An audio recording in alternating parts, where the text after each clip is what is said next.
Hello, আসসালামু আলাইকুম। কেমন আছেন সবাই? আমি আপনাদেরকে শুভেচ্ছা দিচ্ছি।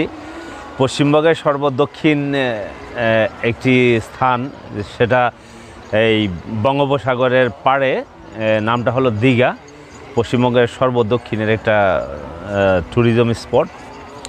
তো আপনারা দেখতেছেন যে আসলে এখানে পাথরের খণ্ডের মধ্যে বসে আছি। আমার সামনেই বঙ্গোপসাগর।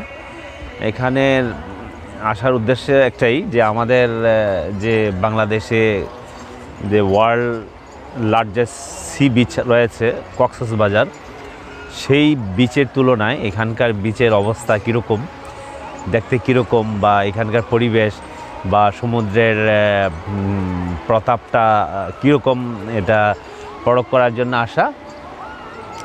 এবার আমার সফর সঙ্গী আছেন আমার বড় ভাই আব্দুল মতিন সরকার, রয়েছে কাশ্যপ ভৌমিক, এবং আরও দুইজন আছে আমাদের কলকাতার বাসিন্দা। যাই হোক, এখন আমি এই সি বিচটার বিষয়ে একটু কথা বলতে চাই। মূলত এটা উড়িষ্যা পশ্চিম দিকে, এর পূর্ব দিকে হলো আমাদের সুন্দরবন, যেটা কলকাতার আন্ডারে পড়েছে। এরপরে হলো আমাদের বাংলাদেশের সুন্দরবন। ঠিক এই একটা অবস্থায় আমি এখান থেকে আপনাদের সাথে কথা বলছি। পাশে এখানকার সি বিচে অন্যান্য জিনিসের তুলনায় একটা জিনিস আমার কাছে সবচেয়ে সুন্দর এবং ভালো লেগেছে, সেটা হলো রবীন্দ্রসঙ্গীত।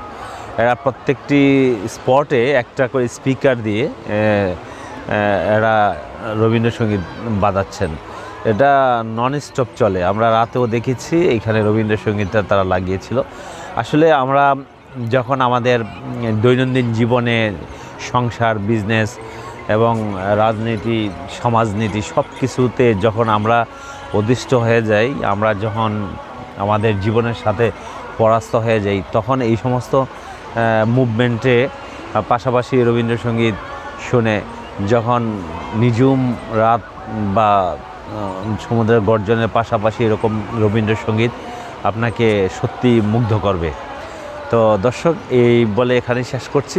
পরবর্তীতে কোনো একটা ডেস্টিনেশনে আপনাদের সাথে কথা হবে। এখনকার আপনাদেরকে ধন্যবাদ জানিয়ে শেষ করলাম। খোদা হাফেজ।